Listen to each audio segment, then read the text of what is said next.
Hello बच्चों, चलिए प्रश्न को पढ़ते हैं। निम्नलिखित से एथिलएमीन कैसे बनाएंगे? अभिक्रिया के रासायनिक समीकरण भी दीजिए। Methyl cyanide. तो ध्यान दीजिएगा बच्चों, हमें मेथिल साइनाइड से एथिलएमीन का निर्माण करना है। तो आइए मुख्य अवधारणा को समझते हुए हम इस प्रश्न को हल करते हैं।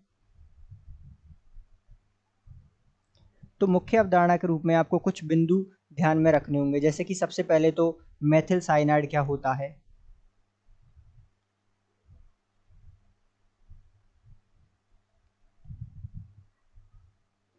तो मेथिल साइनाइड का सूत्र होता है CH3CN। इस प्रकार, या कहें तो यदि हम इसे इस प्रकार लिखें CH3C और ट्रिपल बंद N, तो ये जो है मेथिल साइनाइड है। इसी प्रकार आपको जानना होगा कि एथिलएमीन क्या होता है, क्योंकि हमें आखिर उत्पाद के रूप में प्राप्त करना है तो जानकारी होनी आवश्यक है कि इसका सूत्र क्या है।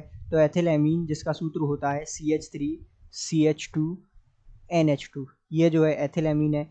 और दूसरी और तीसरी महत्वपूर्ण बात कि हमें सबसे पहली बात अभिकर्मक की जानकारी होना आवश्यक है कि इस प्रकार की अभिक्रिया को हम किस प्रकार हल करेंगे। तो अभिकर्मक की जानकारी, ताकि हम जो है बनने वाले उत्पाद तक पहुंच सकें। तो इन सब के साथ हम आइए इस अभिक्रिया का समीकरण लिखते हैं और उत्पाद प्राप्त करते हैं। तो मेथिल साइनाइड अर्थात CH3CN, इसके साथ ध्यान दीजिएगा हम जो है 2H2 की अभिक्रिया कराते हैं। और ये जो अभिक्रिया है वो प्लेटिनियम या निकेल उत्प्रेरक की उपस्थिति में संपन्न होती है।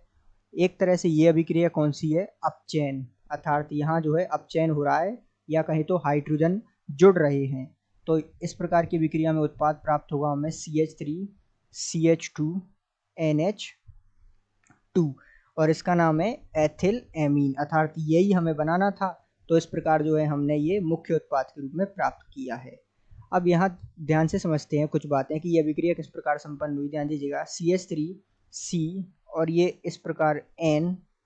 अब ये जो 2H2 अर्थात 4 हाइड्रोजन है, तो 2 हाइड्रोजन इसके साथ और 2 हाइड्रोजन इसके साथ जुड़कर जो है क्या बना देते हैं? CH3CH2 और जो है एकल बंध NH2। तो इस प्रकार जो है ये अभिक्रिया संपन्न होती है, जिसमें 4 हाइड्रोजन इस प्रकार कार्बन और नाइट्रोजन से दो दो जुड़कर एथिलएमीन का निर्माण करते हैं।